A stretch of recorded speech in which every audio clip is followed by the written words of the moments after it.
Man, in my late teens and early 20s, I was so in my head, like actually tripping over the dumbest stuff. I want to say it wasn't just normal self-consciousness, but looking back, it made my life so much harder than it needed to be. Like how incredibly self-absorbed of me to think that everyone was analyzing my every move. Because realistically, when I think about it, I was not at all analyzing anyone's move. And whenever I think about this topic of like being perceived, I always think of this one video. People are just walking in front of it like we're not recording. It happens. People are people. None of it's intentional. Never attribute to malice what can be attributed to incompetence. It's far more likely that they're all in their own worlds, doing their own thing. They're not paying attention to the world around them. And we all do it every day, whether you're driving, walking down the street. All of our lives are just as complex as everybody else's. Everything you have going on, they have going on. Nobody knows what everybody else is going through. We also need to be a little more self-aware and aware of the world around us.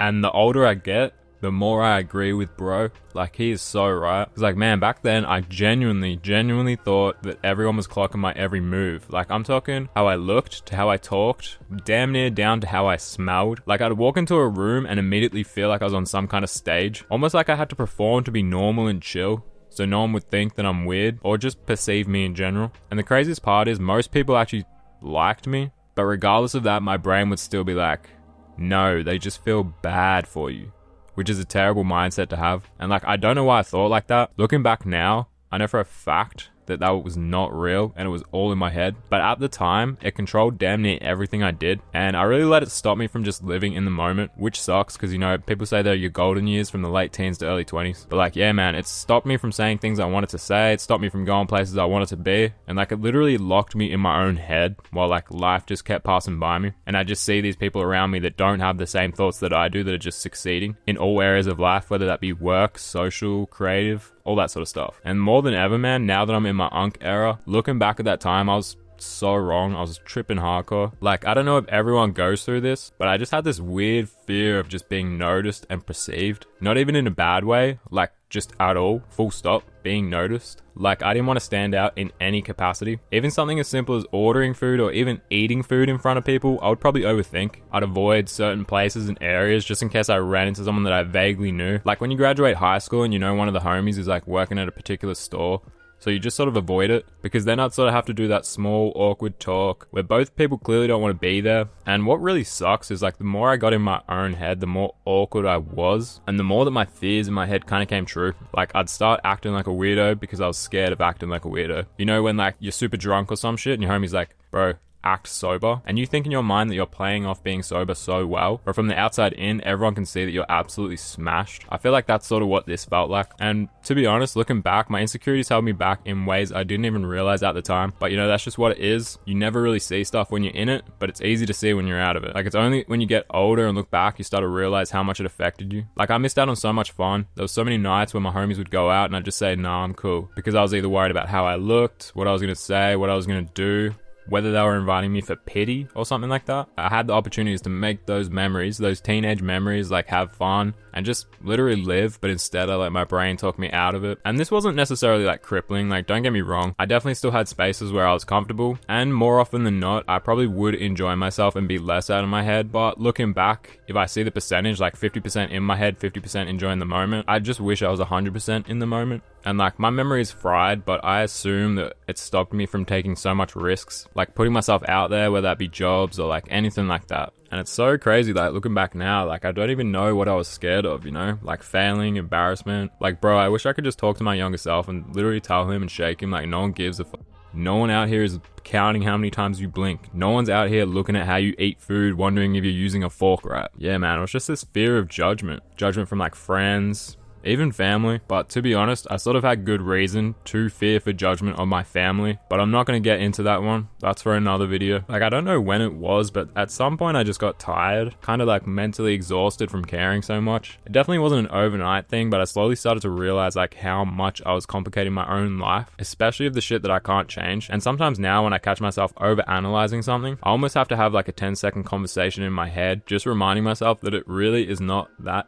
deep. And I know a lot of you are probably hearing this and thinking, bro, that's anxiety. You've got social anxiety. Regardless of what it was, like it was still me and it still is how I acted. And something about that I really hate is the whole just take a pill quote, you know, get on this pill, get on this pill. Like, I really dislike how quick people are to slap a medical label on a normal human experience. Like, I have no doubt that I was not the only one feeling how I was feeling, but then some people get diagnosed with anxiety and some people don't, even though we're all having the same feelings. And like, the whole medical thing and the pills just really feel like a more of a band-aid than an actual solution. And even then, bro, I'm not trying to put hella chemicals in my body every day of my life. Don't get me wrong, I'd be putting recreational chemicals in my body every now and then, but there was just something about waking up every day and taking a pill, and then if you missed a pill that couple days, you would feel sick as shit. So nah, man, regardless of what medical disorder a doctor says or whatever, in my brain it's all kind of irrelevant, because in my brain it's just the way that I think and it's just who I am. And I'm so glad that I didn't just submit to whatever pill a doctor would give me. Because like, that's another thing, this is a whole nother topic, but like, say you go to 10 different doctors, present the same issue, you're gonna get prescribed probably like 5 different medications. These doctors are all gonna have different opinions, and statistically, some of them have to be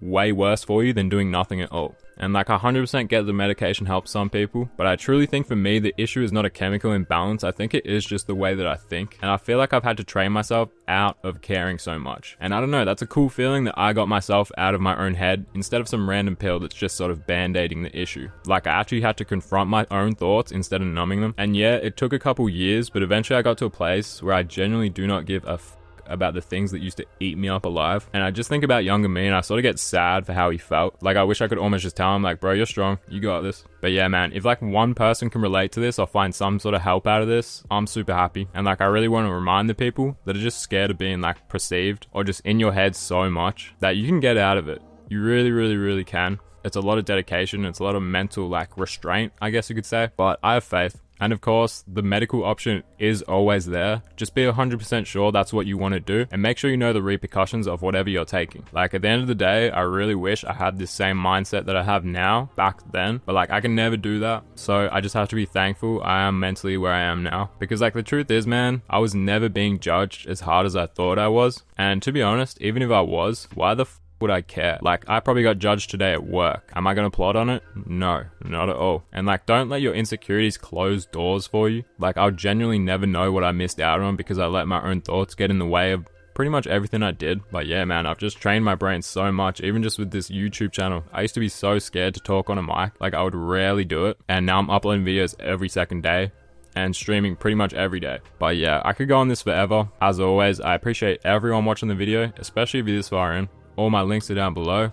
Like I said, my streaming ones, my Instagrams, and my Twitter, and my clothing brand Memory Faded, which we are actually dropping this super sick hoodie soon. Heavyweight, faded black, super comfy pullover, super clean and simple. We're only getting a couple of these ones because I'm going to be very busy in the coming months and I don't really have time to ship them or all that sort of stuff. So if you want to be notified when that drops, just head to the website, put your info in there, or follow the Instagram. That's probably the best bet, because I'd be lazy with like the emails and shit, if I'm being honest. But yeah, man, don't know if I said it already, but I appreciate you guys so much. It's been Once Faded. Peace.